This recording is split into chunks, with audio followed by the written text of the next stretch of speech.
ইমান দিনে কৰিশ্মাক ভাত খুৱাব অহা ভিডিঅ'বিলাক দি আছিলোঁ। ফাইনেলি আজি সেই দিনটো আহি পালে। আজি কৰিশ্মাৰ ডেলিভাৰীৰ দিন, সেয়েহে গোটেইবিলাকে মানে যাবলৈ ৰেডি হৈছে। ডেলিভাৰী কৰিব ৰঙিয়াৰ স্বস্তি হস্পিটালত।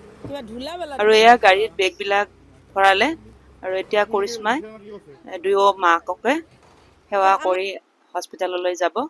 যিহেতু নতুন আলহীৰ আগমন, সেয়েহে এটা আশীৰ্বাদ লৈ লৈছে।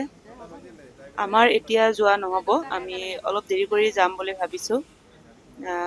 খোৱা লোৱা হোৱাৰ পিছত সিহঁতে আগতে যাব। ৰাতিপুৱাৰে ভিডিঅ' হয় এইটো। এতিয়া ৰাতিপুৱাই গৈছে হস্পিটাললৈ আৰু এতিয়া আমি চাব আহিছোঁ সিহঁতে যোৱা। অলপমান ভিডিঅ' বনাই ৰাখিলোঁ। আৰু এয়া চাব অহা মানুহবিলাক। আমাৰ ঘৰত 4টা ল'ৰা ছোৱালী আছে আৰু এতিয়া আৰু এটা বাঢ়ি গ'ল। ভগৱানৰ ওচৰত প্ৰাৰ্থনা কৰিছোঁ, ল'ৰাই হওক বা ছোৱালীয়ে হওক, যিয়ে নহওক ভালে কুশলে হয়, যাতে কোনো বিপদ আপদ নহয়, ভালে ভালে হয়, তাকে কামনা কৰিলোঁ।